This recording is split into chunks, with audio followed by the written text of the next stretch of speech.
Boa noite a todos, sejam muito bem-vindos à nossa aula Como implementar a estimulação magnética transcraniana diagnóstica na prática clínica. Por favor, agora o professor Dr. Marco Antônio Cavalcante Garcia, professor hoje do Departamento de Biofísica e Fisiologia do programa... qual que é o programa mesmo, professor? E o programa de pós-graduação em ciência da reabilitação, né, da Federal E, de Juiz de Fora. certo.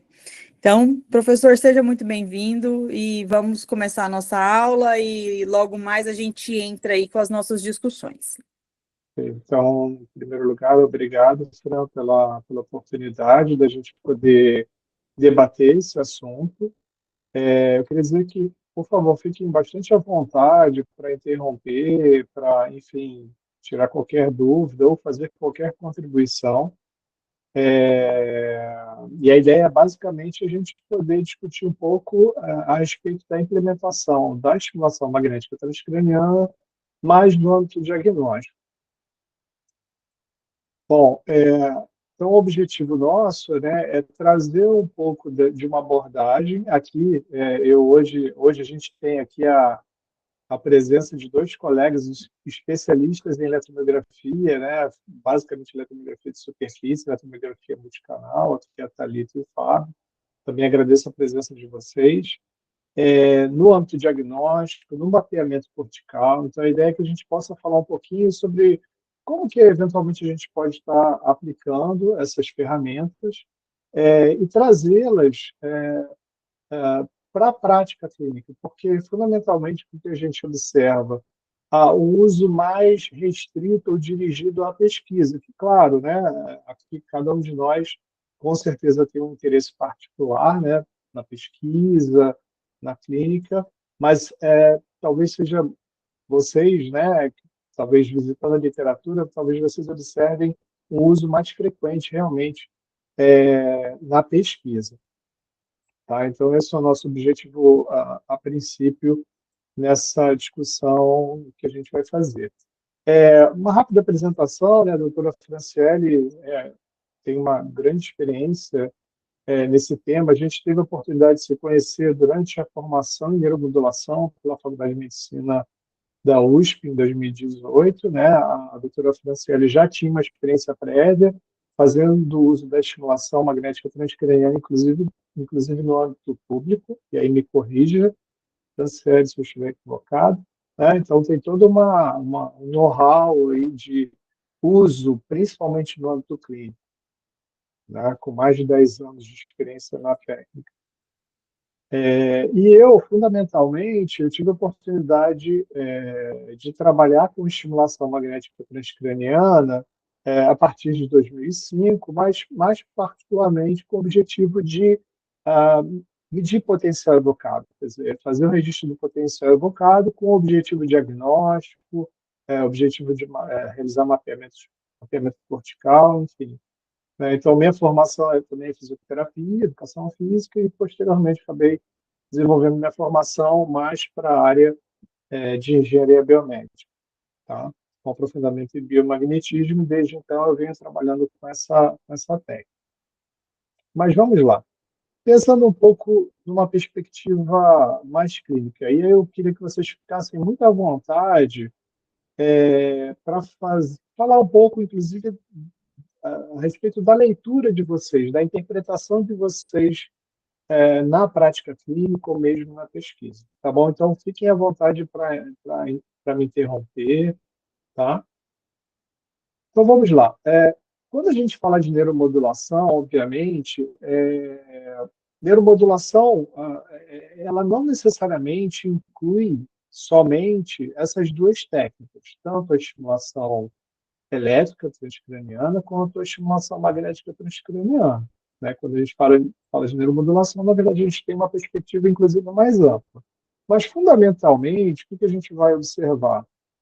Essas duas técnicas, hoje, elas se destacam sobremaneira como recursos aplicados na prática clínica e na pesquisa. Né? Então, vocês, né, dependendo, né, de onde vocês atuem, talvez vocês tenham oportunidades diferentes, né? Ou mais na pesquisa, ou mais na clínica, usando equipamentos diferentes. Mas, olhando um pouco para a estimulação elétrica transcraniana, a gente reconhece, obviamente, um papel específico, que é o seu uso fundamentalmente terapêutico, né? Então, a gente hoje tem uma série de equipamentos no mercado, né, que mais disponíveis, né, comparativamente a, pelo menos aí alguns, talvez um pouco mais, 5 anos atrás, né, que a gente não tinha empresas, inclusive no mercado nacional, que comercializassem esse tipo de equipamento. Então, o equipamento se tornou mais acessível, temos mais pessoas capacitadas, mais profissionais capacitados. Então, isso tem criado um espaço bastante oportuno, né, dentro da prática clínica. E, consequentemente, a gente tem observado aí como que pacientes com diferentes perfis clínicos têm se beneficiado com o uso dessa técnica. No lado direito, né, aqui falando já especificamente da estimulação magnética transcraniana, eu acredito que talvez a grande maioria tenha também esse mesmo reconhecimento, ou seja, o olhar da estimulação magnética transcraniana também como um recurso mais terapêutico. Mas a pergunta que eu acho que a gente pode trazer, para a gente começar a estabelecer um debate, quem fundamentalmente, né, utiliza a técnica como recurso avaliativo, diagnóstico, né, que é uma modalidade que a estimulação magnética nos oferece? Alguém aqui? Fique à vontade. Eu vou falar aqui que a gente usa aqui no nosso consultório, a gente utiliza o limiar motor como uma ferramenta de avaliação. Então, comparar, por exemplo, um hemisfério cerebral direito com o hemisfério cerebral esquerdo, ver se tem diferenças. O seu microfone está fechado, Marco. Eu fechei exatamente para dar oportunidade para vocês falarem. Ah, tá bom, obrigada. E então, por exemplo, um paciente com AVC, se você mede o limiar motor do lado lesionado e está com um limiar motor muito alto e do outro hemisfério está mais baixo, você vê ali que tem uma alteração do equilíbrio interhemisférico. Isso não acontece não só no AVC, como em outras doenças. Por exemplo, a gente está atendendo um paciente com tremor distônico e a gente percebeu que tinha uma diferença do limiar motor entre o hemisfério cerebral direito e esquerdo, e a gente levou ele para o EEG, e lá no EEG a gente conseguiu perceber mesmo que tinha uma alteração dessa integração, né? Então é bem interessante e é uma ferramenta maravilhosa. Perfeito. Alguém gostaria de trazer algum exemplo prático, assim como a doutora Franciele, que faça uso, ou mesmo na pesquisa?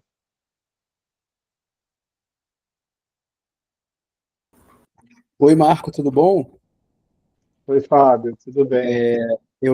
Tudo bem, tudo bem. Eu estou procurando, passando um pouquinho do que eu estou vivenciando com a técnica, né? Ainda está em fase de projeto, estudo, escrita, né? É um projeto com neuromodulação, no caso, seria relacionado a um tratamento, né? Não só aplicá-la para avaliação, mas como ferramenta de tratamento. E aí eu estou buscando entender um pouquinho melhor os parâmetros, né? Seria também com AVC, tá? A aplicação da técnica com AVC, e um deles, por exemplo, seria a avaliação, como a professora acabou de falar, né? Da avaliação da estabilidade interhemisférica também, né? E aí me chamou muito a atenção o tópico da aula, né? Para entender um pouco melhor esses parâmetros e tudo mais. Então é um pouquinho aí o que eu estou vivendo agora, fase de projeto ainda, escrita, conhecendo um pouco melhor a literatura, tá bom? Perfeito, Fábio. Obrigado aí pela contribuição. Alguém mais? Não? Ninguém? Sem problemas. Vamos lá. Essa discussão é interessante, por quê? Pensando um pouquinho na estimulação magnética transcraniana, né, e aí pensando fundamentalmente na questão diagnóstica, eu queria trazer uma segunda, né, uma segunda pergunta, que é relativa ao parâmetro-chave no processo diagnóstico, tá? Que vai servir tanto para que a gente possa, então, avaliar a estabilidade, córtex pineal, córtex bulbar, mas que também, né, para vocês que eventualmente a utilizem como ferramenta de tratamento, né, o que que a gente vai notar? Que existe uma grande interdependência, ou seja, como que eu ajusto, ou como que eu defino a dose, a intensidade da estimulação, né, se eu, nesse caso, fazendo uso da estimulação magnética transcraniana. E aí eu vou recorrer a uma imagem que talvez, não sei, para quem tem feito uso da estimulação magnética transcraniana, talvez seja o recurso. Quer dizer, como que vocês, não sei aqui, quem tem experiência na prática clínica, que faz uso da estimulação magnética, ou mesmo pegando o exemplo do Fábio, né, que está se aprofundando agora. Se a gente for observar, né, talvez 99,5% das pessoas que fazem uso da estimulação magnética transcraniana, elas costumam extrair o limiar motor exatamente a partir desse modelo que a gente está vendo na imagem, né? Que é exatamente o quê? É feita a aplicação de um pulso único, né, a partir de uma intensidade específica do estimulador, né, da máquina, e a gente observa, né, normalmente a gente aponta a bobina para as regiões de representação da mão, né, junto ao córtex motor, né, e ali a gente percebe uma movimentação. E aí a pergunta que eu gostaria de fazer, né, não sei se mais alguém aqui, enxerga essa movimentação como uma movimentação suficiente para se definir, um abalo muscular suficiente para se definir como linear motor ou não?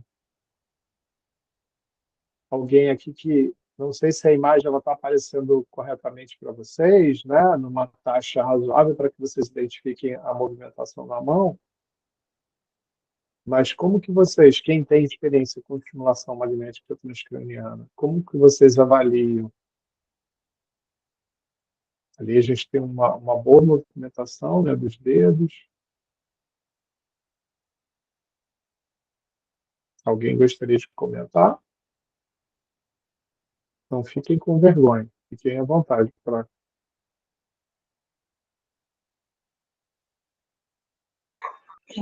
Eu não tenho experiência assim com o TMS, mas acho que observando, né, que foi capaz de gerar um movimento, acredito que tenha alcançado o limiar motor.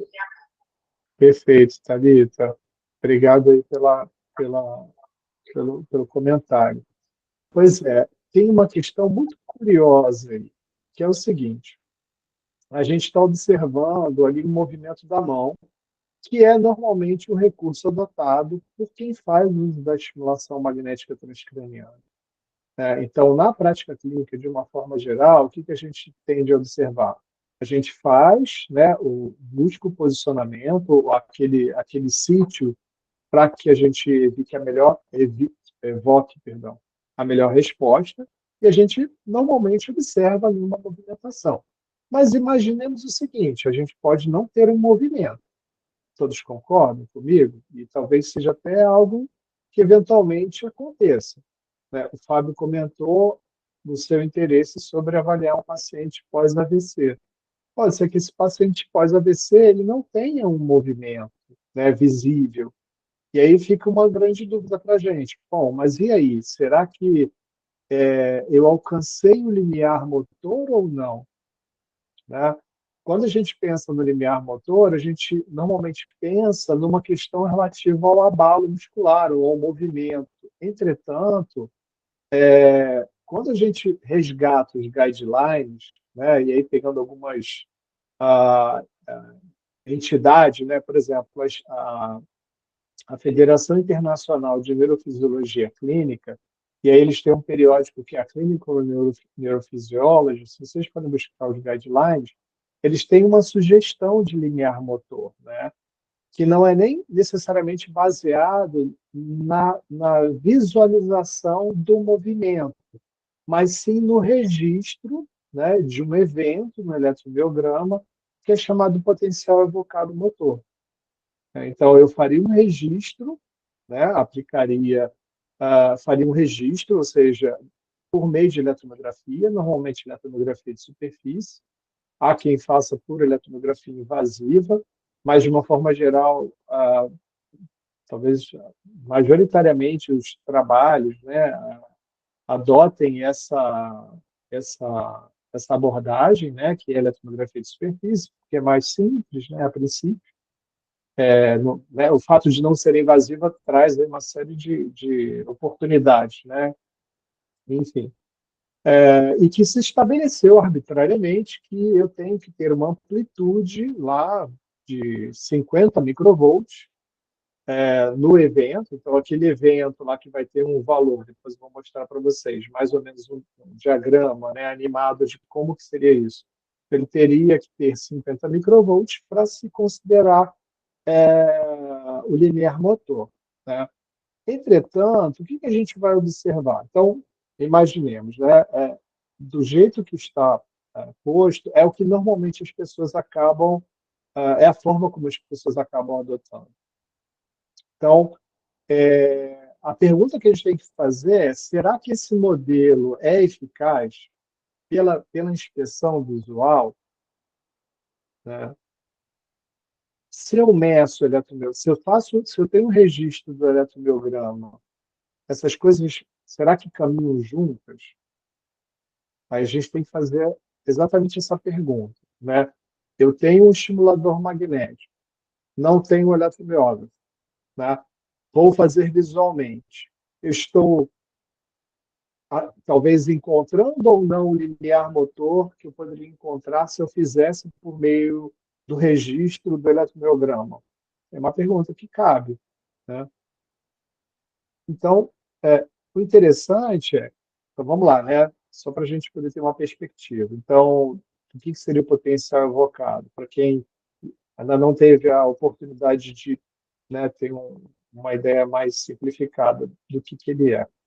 Então, ali eu vou posicionar minha bobina, ali um exemplo de uma bobina em formato tipo 8, né? Posiciono ali próximo, junto à região do córtex motor, né, para a área de representação da mão.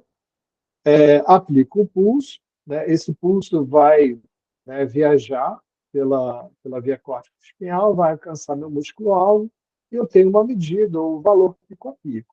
Então, como eu havia comentado, né, costuma definir que arbitrariamente esse valor pico a pico ele deve, ou pelo menos, atingir esses 50 microvolts para que eu encontre o limiar motor, né?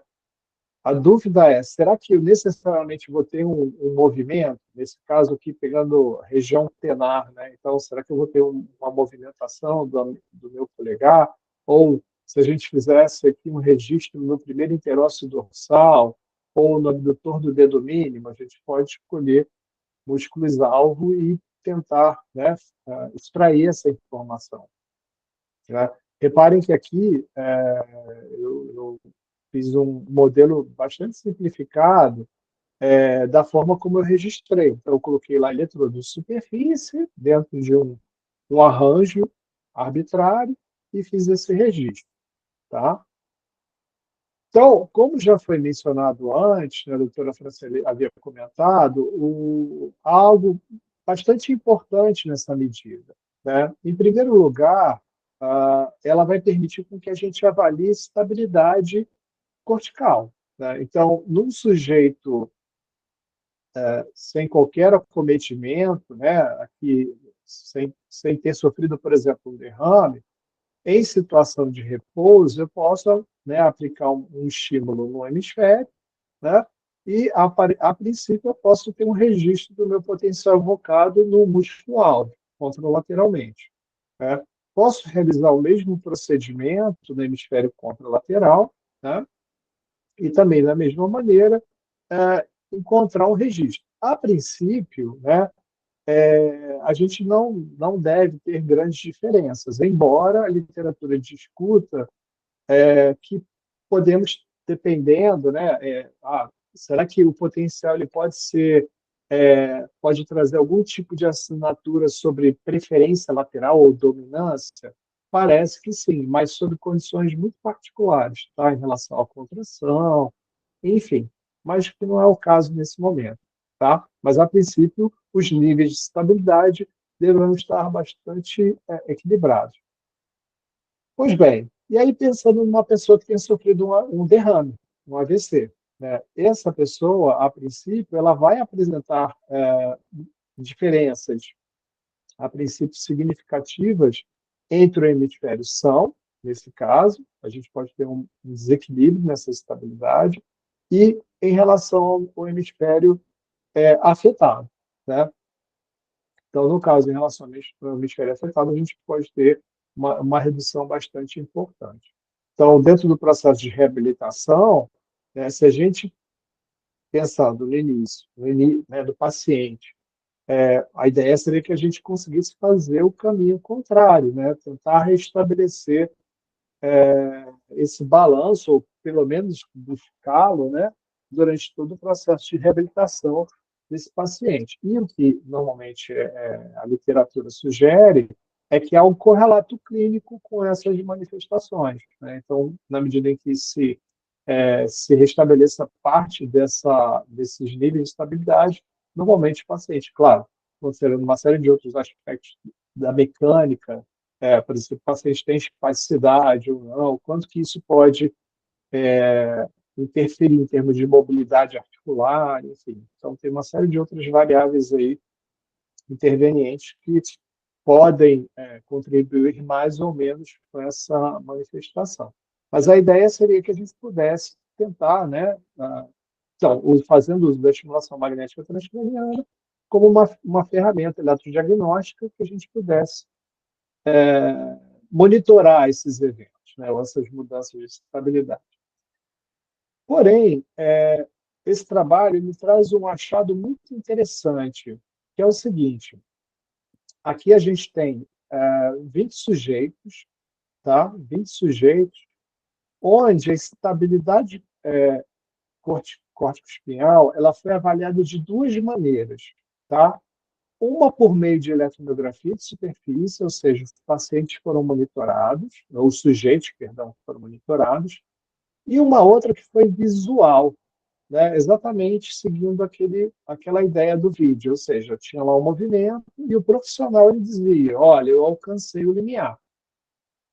Notem que essa imagem ela traz uma perspectiva muito curiosa, que é o seguinte: se a gente faz um rastreamento do limiar motor pelo eletromiograma, o limiar motor, ele majoritariamente, né, praticamente todos os casos, exceto esse aqui, talvez esse primeiro sujeito, mas em todos os casos, ele é mais baixo do que aquele rastreado visualmente, né? Ou seja, se eu faço uma inspeção visual, ou seja, vou aplicando a estimulação, e aí eu vi o movimento. Se eu tivesse a oportunidade de fazer o monitoramento por meio de eletromiografia, e aqui eu não estou discutindo nem a técnica necessariamente, qual é a montagem de eletrodos, qual o protocolo, nada disso. Um registro, tá? Um registro que nesse trabalho, esse é um trabalho até relativamente antigo, tem 10 anos, né? 2014. Eles fizeram uma montagem, colocaram uma montagem de eletrodos de acordo com o modelo sugerido pela Federação Internacional de Neurofisiologia Clínica. E o que a gente nota? Que as diferenças aqui percentuais, né, aqui que são a barra cinza, discriminam qual é a distância entre o meu limiar motor, que eu detecto visualmente pelo abalo, e pelo eletromiograma. E, na média, o que os autores trazem em termos de resultado? Que o limiar motor determinado visualmente ele foi pelo menos 11% maior. E aí eu trago de novo a pergunta para vocês. O que isso significa na prática clínica, pensando, por exemplo, em termos de dose para o paciente? Quando vocês fazem um protocolo de estimulação magnética repetitiva.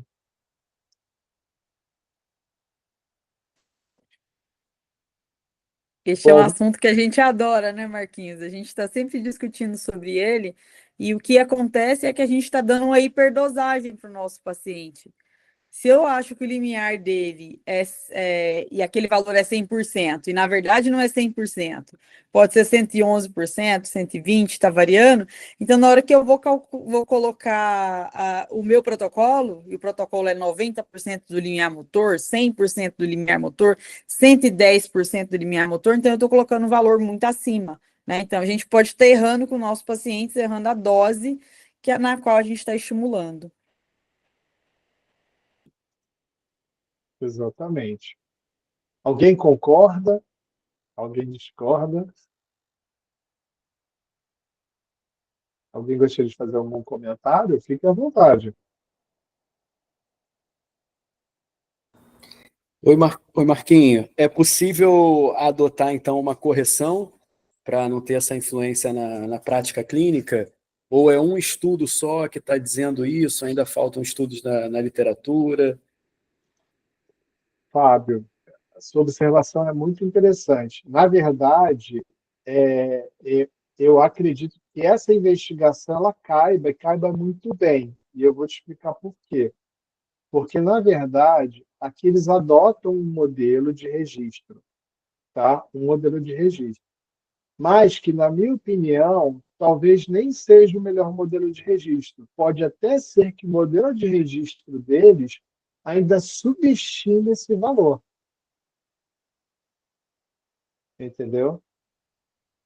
Então, algo que talvez caiba muito bem, né, seria refazer esse estudo testando outras diferentes montagens ou, por exemplo, adotando um recurso que você e a Thalita dominam muito, que é a eletromiografia multicanal, entendeu? Porque, assim, talvez para músculos pequenos, como o da mão, talvez isso não seja tão... talvez essa diferença não seja tão grande, ou melhor, talvez esse valor seja relativamente razoável. Mas para músculos maiores, pensando em mapeamento cortical, né? Então você tem um paciente pós-AVC e você quer fazer um mapeamento de mão, antebraço, braço. Então, pensando no modelo de registro que normalmente é adotado, pode ser que você não enxergue corretamente, pegando um músculo grande, como o bíceps braquial, o flexor radial longo do carpo, né, músculos maiores. Pode ser que você não esteja olhando para um sítio de maior recrutamento, né? Ou músculos que tenham mais de um compartimento, né? Ou seja, uma zona de inervação mais... Penados, talvez, né? Exatamente, exatamente. Exatamente. Aí pode ser que essa diferença seja ainda mais gritante, É. entendeu? Então, assim, a gente não encontrou, na verdade, esse artigo, foi até um artigo que a Fran encontrou, que a gente tem adotado ele como uma forma de chamar a atenção para essa questão, né? Porque isso aqui, quais são no que isso efetivamente deriva? Se eu estou aplicando uma dose, talvez acima, a gente tem um estudo que sugere aqui pelo menos 10%. Tem uma série de outras complicações aqui, né? Primeiro, meu diagnóstico pode estar equivocado, né? Então, eu não estou vendo... Oi, desculpa, Thalita, pode falar, desculpa. Não, desculpa, eu fiquei com uma dúvida. Você estava falando da aplicação, só um minuto.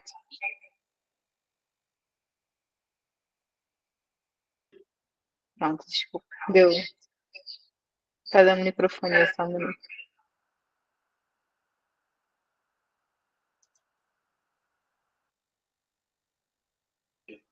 Pronto, agora foi. Não, não tem. Tranquilo, pode falar, a gente está te escutando bem. Vocês conseguem. Tá.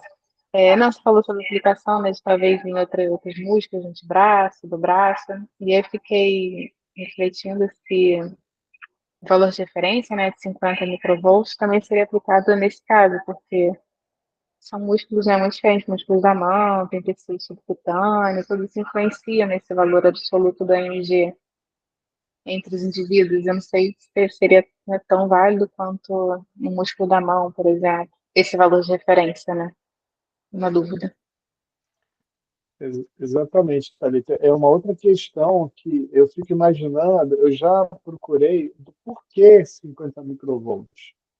Talvez porque naquela ocasião era a melhor relação sinal-ruído que se tinha, e aí se arbitrou 50 microvolts. Mas, óbvio, se a gente consegue fazer um registro com uma relação sinal-ruído, ou seja, com pouca interferência no sinal, um sinal bem bonitinho, para falar com uma linguagem mais clara para quem não domina a técnica, com certeza você vai encontrar eventos, né, potenciais evocados com um valor pico a pico com certeza inferior, né? Então, é bastante questionável essa questão dos 50 microvolts. Por outro lado, o que é interessante a gente observar? Muito do que a gente tem hoje em termos de dose, né? Então, se a gente for buscar literatura, o que tem de trabalho falando sobre dose terapêutica? A grande maioria é estabelecida a partir dessa métrica, né? Então, se você tem um paciente com determinado perfil clínico, e aí eles lá encontraram, por exemplo, uma melhora do paciente e propõem lá um determinado protocolo com uma determinada intensidade. Muito provavelmente, eles vão te dar essa métrica de 50 microvolts como uma melhor dose. A pergunta que a gente pode fazer, será que meu paciente poderia melhorar mais rapidamente ou não, adotando uma outra intensidade de estimulação? É possível, né? Eu acho que é bastante possível. O que me preocupa, no entanto, a mim e a Fran, né, a gente tem discutido bastante isso, é exatamente o fato de muitas pessoas que adotam a estimulação magnética recorrerem a uma forma mais subjetiva, né, de se medir. Ok, é claro que isso é uma limitação, muitas vezes, de quem está na clínica. Então, qual que pode ser, talvez, um recurso, né? Dependendo, tentar trabalhar com o valor, às vezes, por exemplo, o valor arbitrário, reduzindo a intensidade da estimulação. Até porque, de novo, né, essa questão de eu não encontrei uma resposta motora, ou melhor, motora não, perdão, mas visual, né? Eu não tive um evento. Mas se eu tenho um registro ali, aquele registro ele pode ser um sinal importante para eu definir o meu protocolo terapêutico. Né? Fábio, fica à vontade. Eu fiquei pensando também, Marquinho, ao invés de variar, modular a intensidade da estimulação, se tem algum estudo que verificou diferenças com a distância entre eletrodos do MG, porque isso aí altera o volume de detecção, né?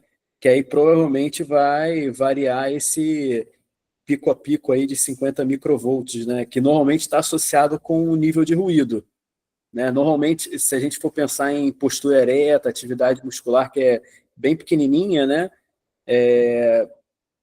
Eu diria que abaixo de 50 microvolts a gente não vê potencial fisiológico não, né? A nível do gastrocnêmio, tudo. Então, dependendo, essa poderia ser uma razão, né? Que tudo acima disso é, de fato, fisiológico ali, né? Mas eu fiquei pensando, porque na prática clínica a gente tende a usar ou 2 centímetros ou 3 centímetros, né? Tem estudos aí, se a gente for ver o Tayan já aconselhando 3,5 centímetros, isso aí, dependendo, então, mexendo na distância, né, com uma matriz, por exemplo, poderia estar verificando isso, né? Eu coloquei isso um pouco mais à frente, para falar exatamente sobre essa questão.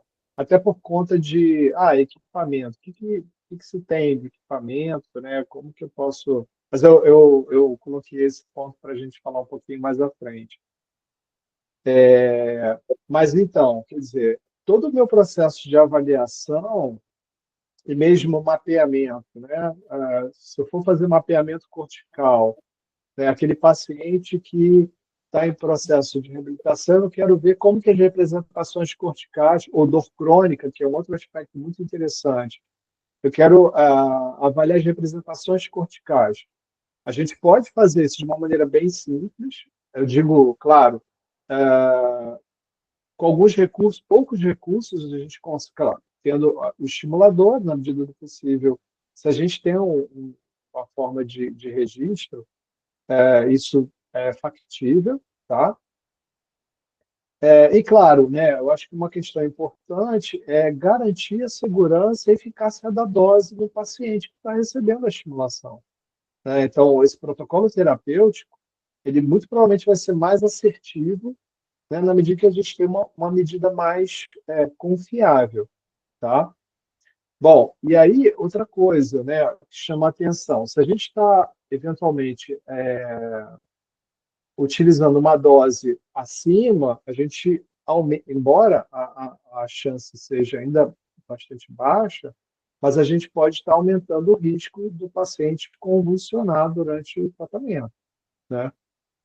Então, é bastante importante a gente pensar na questão de segurança.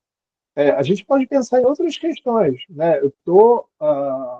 Se eu tenho uma máquina também, né, que eu uso ao longo de uma jornada, né, de muitas horas, eu estou também sobrecarregando o próprio equipamento. Então, além da segurança do paciente, tem uma questão também de vida útil do equipamento. Será que eu não estou, ao aumentar a dose, eu estou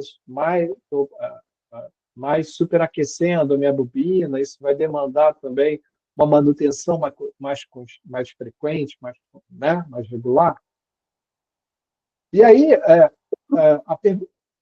Alguém que gostaria de falar? Desculpa. Não, Eu pode falar. estava acompanhando, realmente, hoje em dia, na prática clínica, é muito comum o uso de calcular o limiar motor através de estímulo visual. É muito comum, de verdade. Inclusive, nos cursos, ainda se ensinam dessa maneira, porque as máquinas que calculam o limiar automaticamente são bem mais caras do que as da Meg Venturi, por exemplo. Então, o método de ensinar que eles ainda passam nos cursos, infelizmente, ainda é o de estímulo visual. E eu estava acompanhando desde o começo a live, aquele estímulo que deu ainda era muito alto para considerar um limiar motor. Acho que a contração, a linha estava muito forte. Eu geralmente, quando vou aplicar a TMS, por mais que os protocolos já tenham sido calculados em cima de um critério de segurança, das tabelas de segurança que já existem, eu nunca coloco um protocolo de 100% em 100%, eu sempre deixo uma margem de 10, um pouquinho. Existem protocolos, por exemplo, a gente está usando um de ansiedade aqui, que é 120% do protocolo. Então, é muito difícil você dizer que aquele limiar calculado visualmente é o certo e arriscar fazer um estímulo transcraniano em 120%, sabendo que tem essa margem de erro muito comum. Então, eu sempre começo, ou sempre deixo muito abaixo do que o protocolo permite, do que o protocolo fala, já por não ter essa, esse estímulo, esse limiar motor definido com muita eficácia, com muito direcionamento. Mas, ainda assim, na prática clínica, é muito usado o estímulo visual para calcular limiar motor, infelizmente. Eduardo, boa Oi, noite. Muito boa boa a noite. sua consideração, e vou até começar a falar aqui antes do Marquinhos. Realmente, na prática clínica, a gente vai ver a parte visual. O que a gente pensa aqui, tanto eu quanto o Marquinhos, é que a gente tem que fazer isso de uma forma metodológica, né? Uhum. Então, encontrou ali, você tem que escolher o músculo-alvo, porque não dá para você olhar, por exemplo, agora teve a contração do polegar, então quer dizer que eu vou considerar uma contração. Agora teve uma contração do terceiro dedo, agora eu teve uma contração do bíceps. Na verdade, o que a gente precisa é ter uma padronização. E na padronização é aquela questão da bobina, angulada a 45 graus. E você sabe que se você mexer milimetricamente, você já está pegando outra área de contato. Então, se eu Até mesmo se pego o assim, paciente mexer a mão voluntariamente, vai ter alteração naquela isso. contração. Então, aí o que você tem que ver? Você tem que fazer a contagem, né? 3 de 5 para ver qual que é. Uma coisa que eu gosto de fazer é colocar um papel, um plástico, que para o paciente segurar sem apertar, né? Que ele vai estar relaxado sem apertar, e você vai confirmar se tem algum outro limiar motor ativo. E, assim, o que eu tenho feito é usar o 100% como se fosse o 120%. Então, eu sempre, para eu estimular o meu paciente na prática clínica, se o protocolo é 90%, eu vou estimular ele a 80% ou a 70%. Por que é importante você pensar e fazer mais ou menos a conta? É que se você utilizar um valor de intensidade muito abaixo do que é o limiar motor, você não vai atingir. Tem um trabalho recente em pacientes com depressão que eles viram que fazia muita diferença do paciente que era estimulado com 100% do limiar motor com o paciente com 110%. Então, a gente está correndo aí correndo o risco de ter dois erros. Um em aplicar um protocolo com subdosagem ou outro com superdosagem, né? Então, para minimizar isso tudo, eu acho que cabe, eu e o Marquinhos vem discutindo isso, cabe um grande trabalho aí, um trabalho bonito, para ver quantos por cento isso realmente acontece aqui no nosso grupo, no Brasil, né? Mas a gente tem que ser metodológico, escolhe o lugar, não fica atirando para tudo quanto é lado, demora, mas é melhor que você tenha uma resposta boa para o paciente. Então, às vezes, seu paciente começou a ter rigidez. Meu paciente começou a ter rigidez depois da estimulação no córtex motor. Porque você está usando uma intensidade muito alta. Então, essas coisas que são necessárias a se pensar, né? E até reavaliar também o limiar motor a cada 2 vezes, ou cada 2 vezes na semana, Não, seria na ideal. verdade, Eduardo, desculpa te cortar. O limiar motor ele tem que ser calculado todos os dias, porque ele muda. Até durante o dia ele modifica. De manhã ele é um, à tarde ele é outro. Se você avaliar 3 vezes do dia, o limiar motor é diferente. Por exemplo, mulheres no período menstrual altera totalmente o limiar motor. Então, hoje, assim, o que a gente preconiza é calcular o limiar motor todos os dias. Antes, assim, sei lá, 10 anos atrás, quase 11 anos, quando eu aprendi neuromodulação, a gente calculava uma vez o limiar motor. E aí, se o paciente apresentasse qualquer abalo motor durante a nossa atividade, a gente ia lá e reduzia. Hoje, há, sei lá, uns 6 ou 7 anos, já que a gente já calcula sempre antes de cada sessão, você calcula o limiar motor. E você vai ver uma outra coisa que acontece.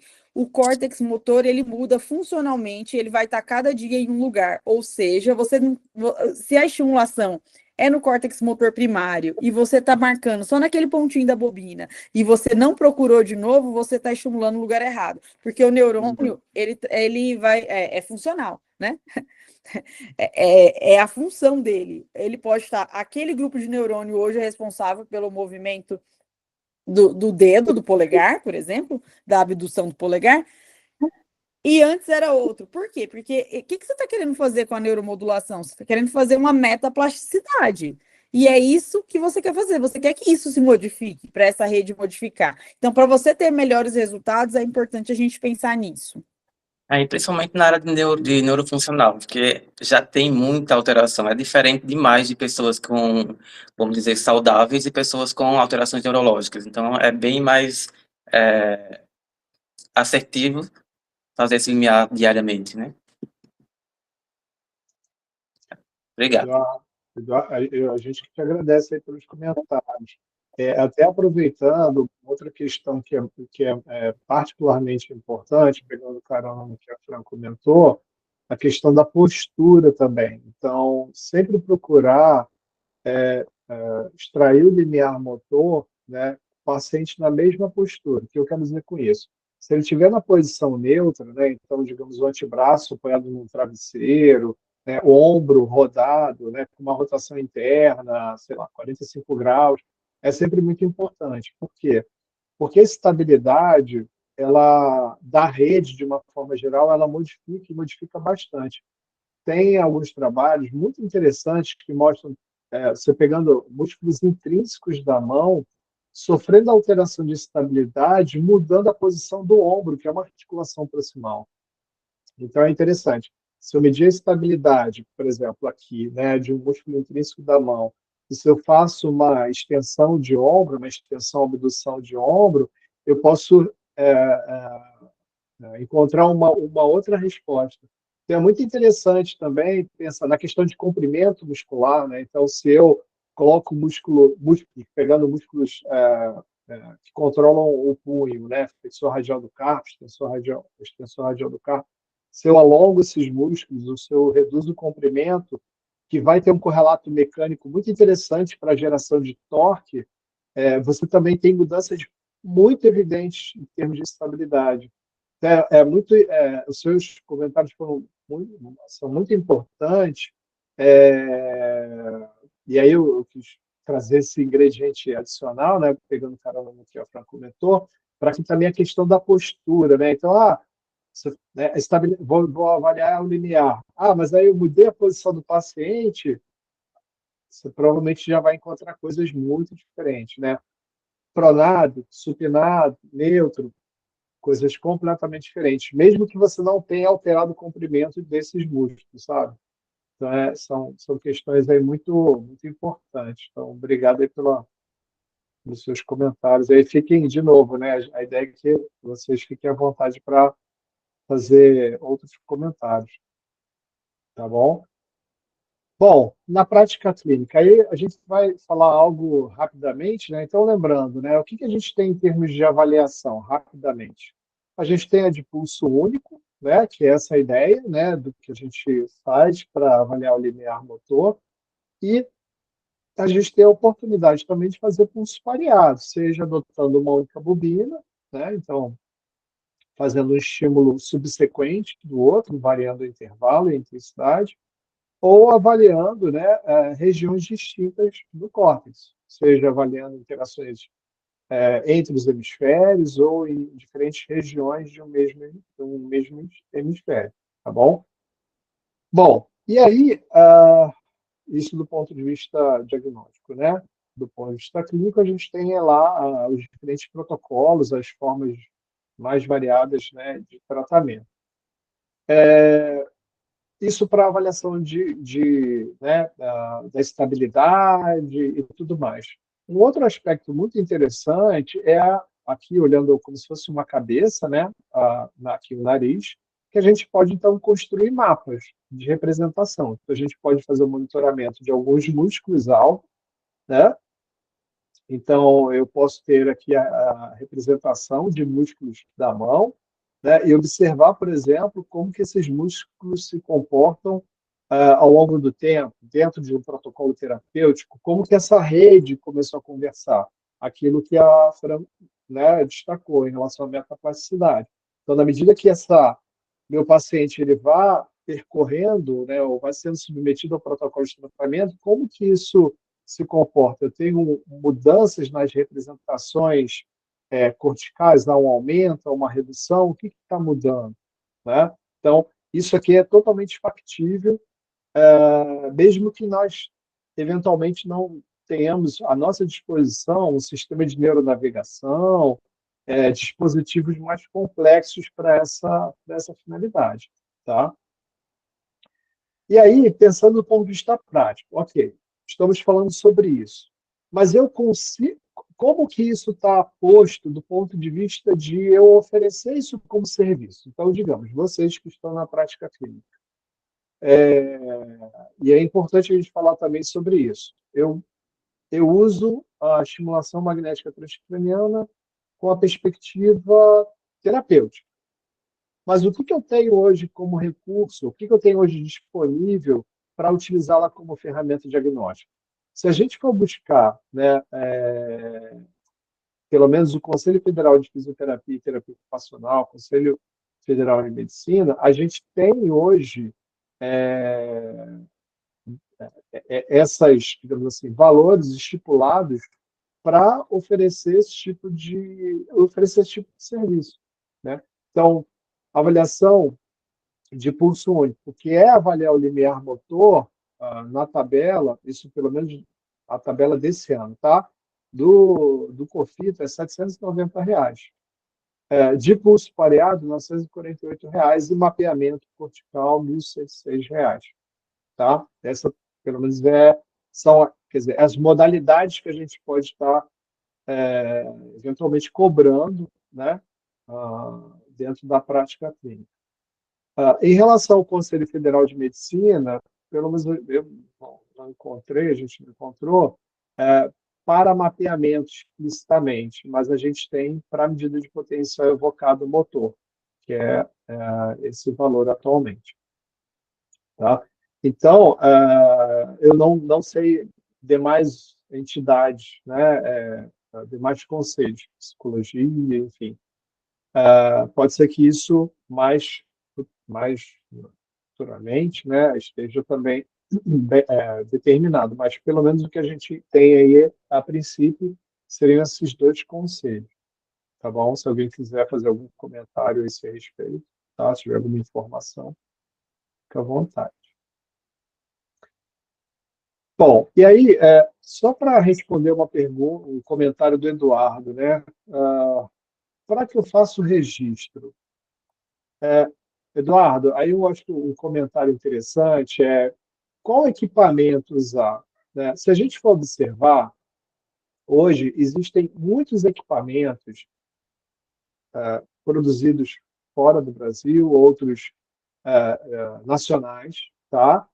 Valores distintos, né? A gente, com certeza, vai encontrar equipamentos no mercado nacional que, digamos, uma hipótese, que você esteja oferecendo um serviço de medida de potencial evocado, tá?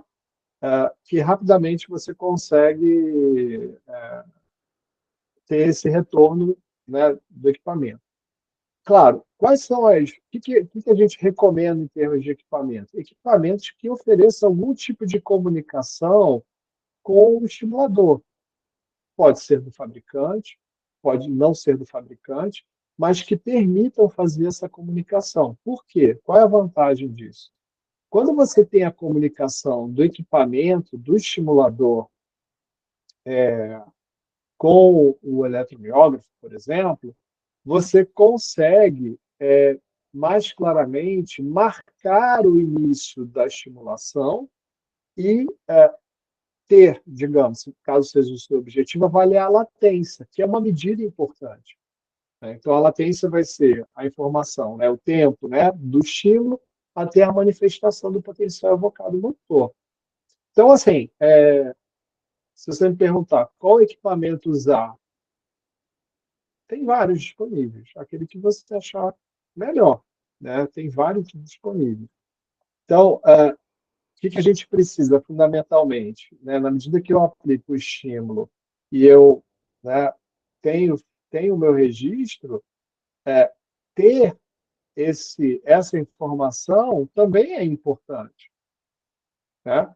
A latência, pensando no paciente com alguma uma doença desmielinizante, ou mesmo o próprio AVC, enfim, outras doenças que de alguma forma alterem essa informação, né? Que a latência ela sofra mudanças importantes. Isso pode ser um aspecto importante, né? Então, você tendo essa oportunidade de ter esse registro ali armazenado, isso vai te dar um marcador temporal, né? Você pode ter ali um evento, né?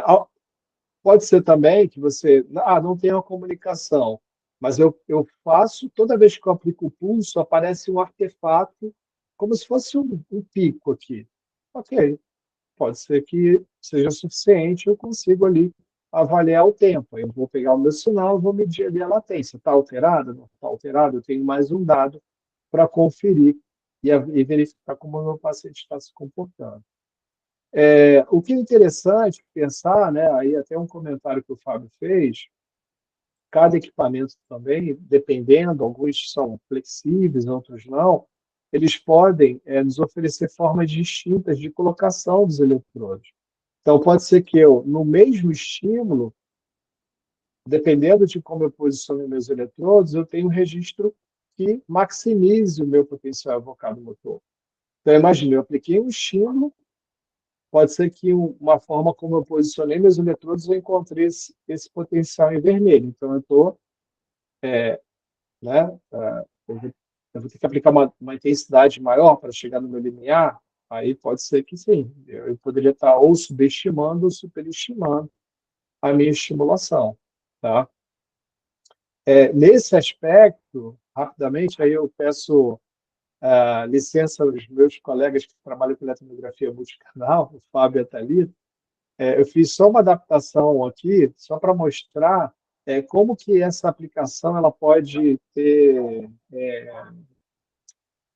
resultados diferentes. Então, digamos, aqui eu apliquei um pulso, digamos que isso aqui seja atividade muscular, aqui ela é bipolar, mas vamos imaginar que cada local desse aqui, ó, cada interseção seja um ponto de um músculo, na região tenar, tudo bem?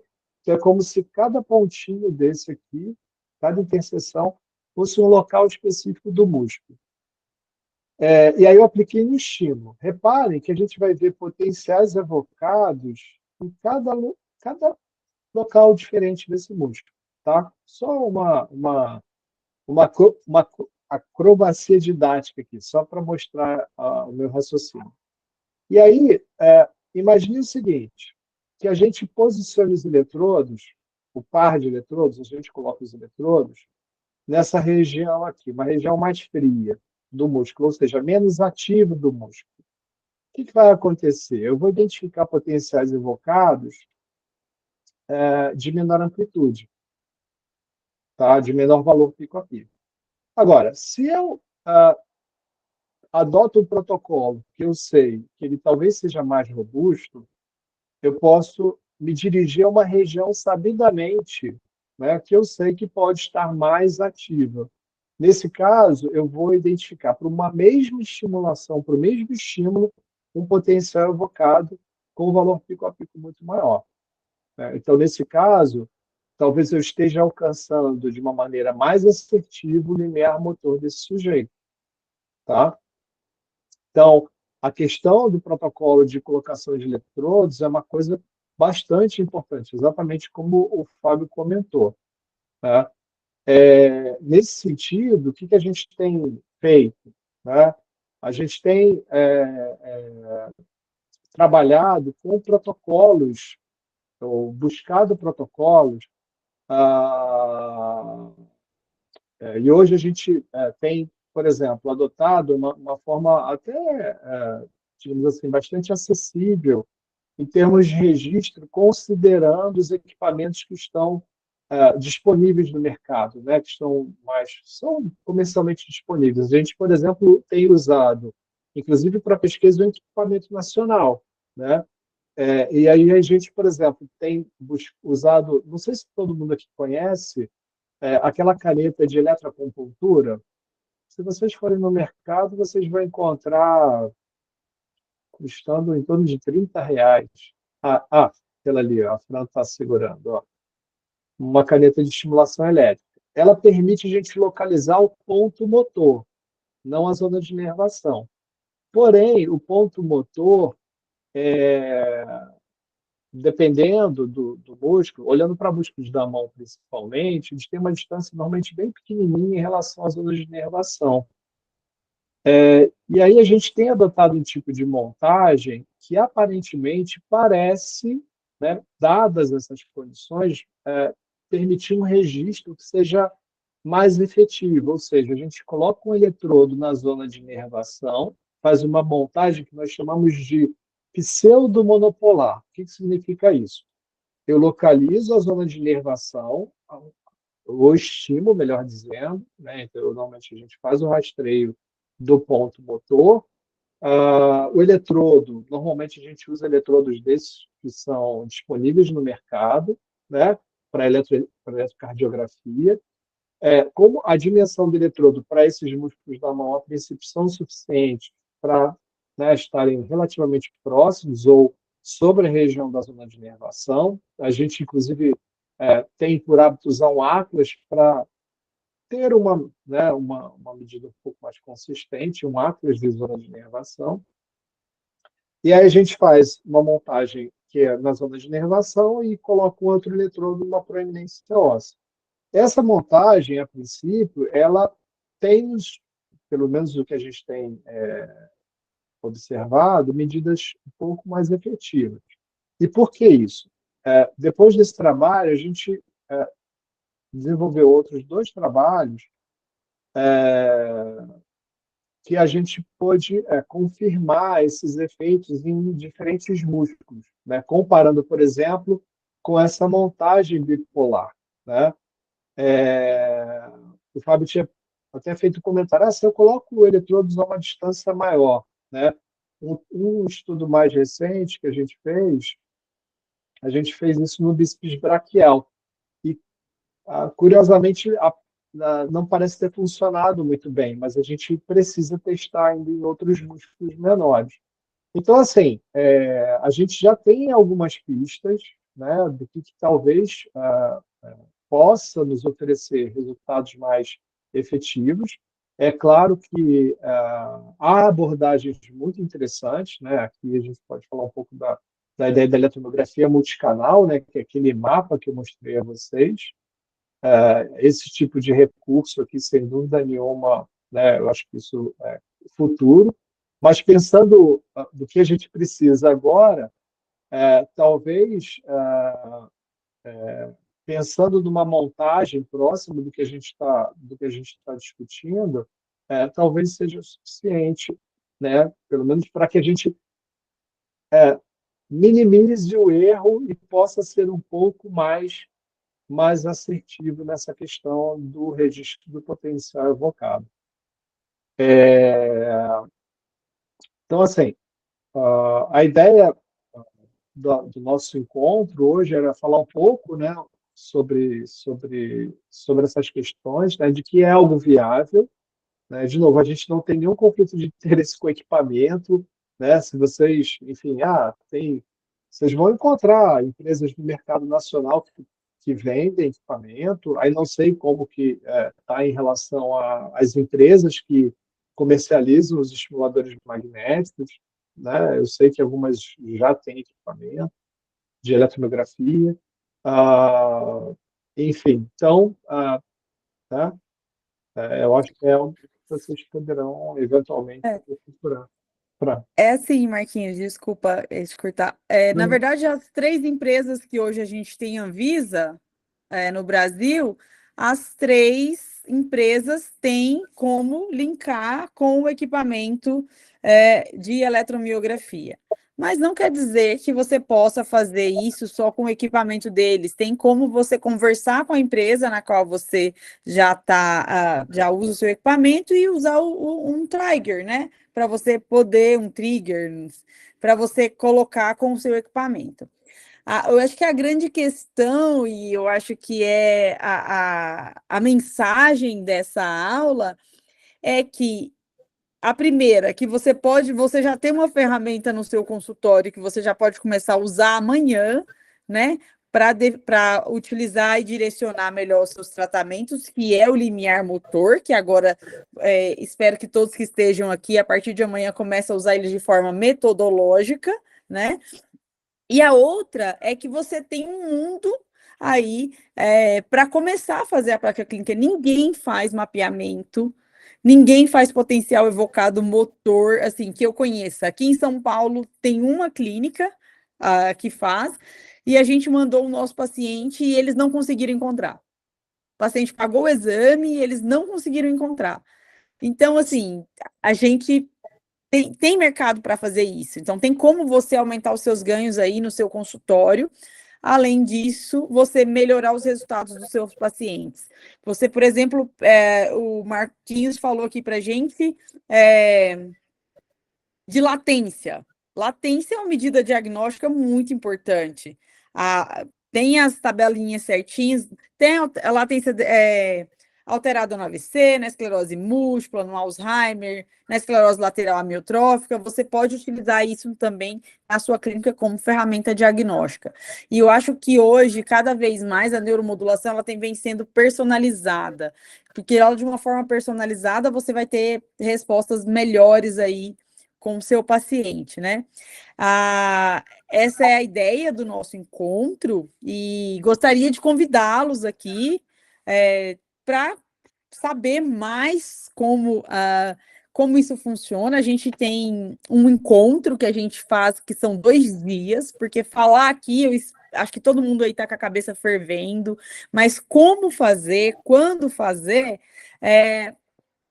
a gente tem que ter isso de uma forma metodológica e de uma forma prática. E a gente vai aprender isso no nosso curso, que vai acontecer agora 23 e 24 de novembro, né? O doutor Marquinhos está colocando aí para a gente. E é bem interessante, além, tá eu e o Marcos, mas também temos outros professores com a gente. Além dessa parte, a gente foca muito no potencial evocado motor, a gente foca muito nessa questão metodológica de aprender isso, porque ninguém sabe. E também a gente tem uma pincelada aí sobre neuronavegação, sobre robótica, para você já ficar antenado aí no que você pode fazer aí no seu consultório nos próximos, nos próximos anos ou próximos meses, né? Muito obrigada, Marquinhos, por tudo, pela sua presença. Muito obrigada a presença de todos aqui, há mais de 9 horas da noite, tá aqui falando com a gente.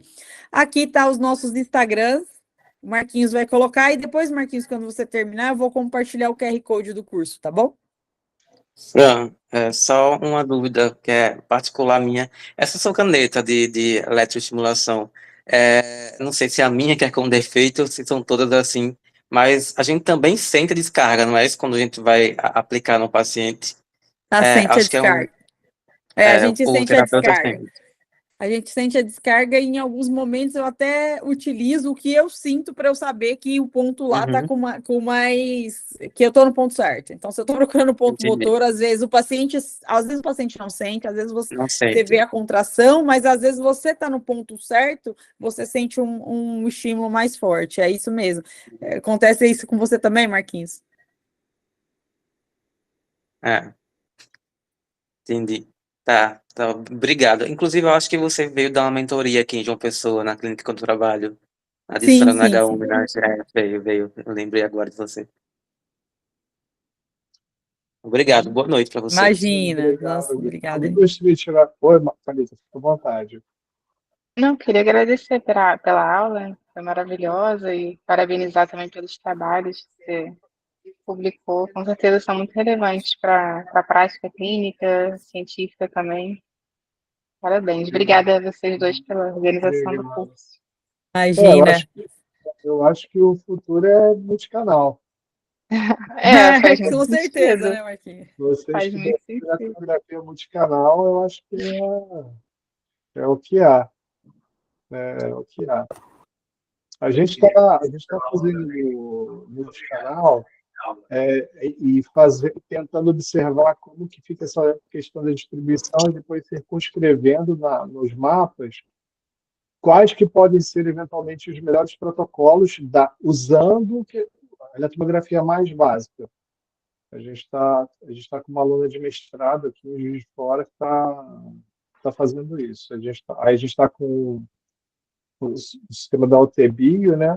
A gente Sim. está fazendo esse mapeamento aí, olhando para diferentes músculos, só que a gente está rodando em Ribeirão Preto, o pessoal da USP de Ribeirão. Muito legal.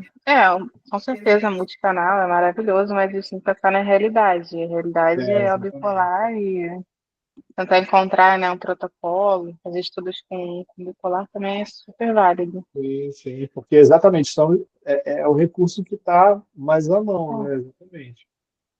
verdade. Exatamente. Obrigada, parabéns. Obrigado a vocês. Imagina. A gente agradece. Marquinhos, compartilhei com você o QR Code. Você compartilha com a gente, por favor? QR Code aonde? No No seu WhatsApp. WhatsApp? Como que eu Dá para compartilho? abrir? Ah, tá. Peraí.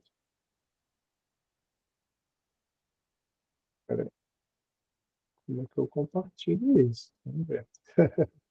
Quer que eu pare a minha compartilhamento? Você compartilha? Acho que é mais fácil. Pode ser, posso tentar aqui. É melhor.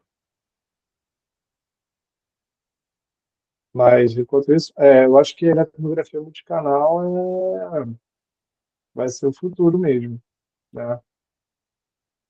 Mas, de novo, a gente tem usado equipamento nacional, da MG System também, e funciona muito bem. O equipamento que foi relativamente barato, 4 canais, e bateria bem simples, compacto, a gente usa e funciona super bem. Qual o A sistema que gente... vocês têm aí, Marquinhos, da OT? Então, eu estou com o 64 Ah, e legal. o Aureliano emprestou o 128? aí aí a gente trouxe agora para cá. Porque aí tem a matriz seca, né? Que eles têm agora o multicanal wireless, né? São 32 canais cada sondinha, mas aí pode chegar até 128. É bacana também. É, é.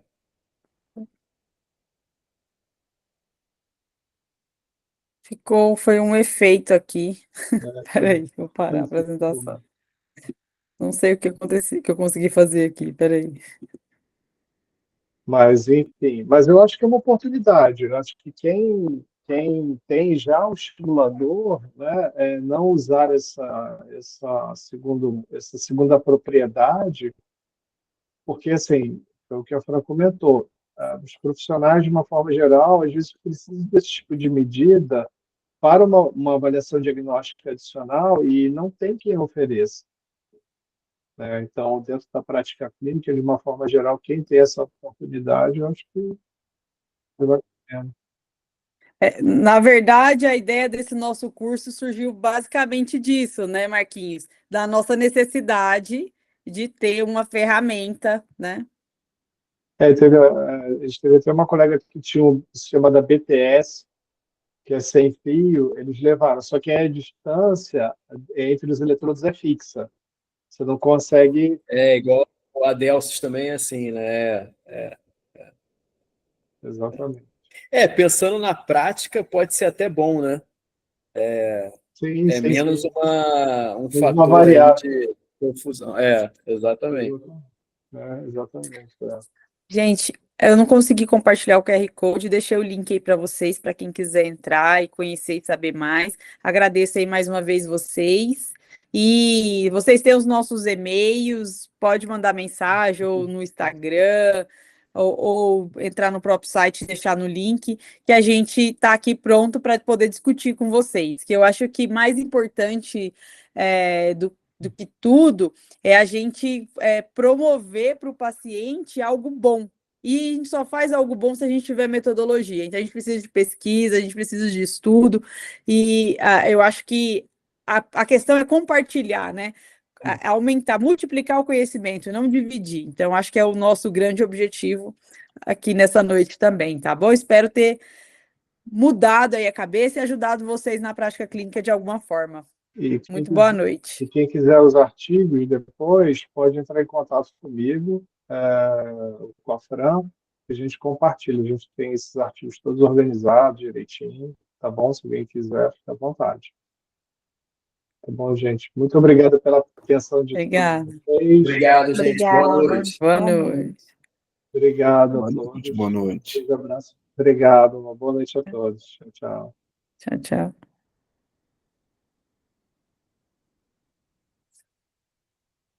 Espera aí só um pouquinho.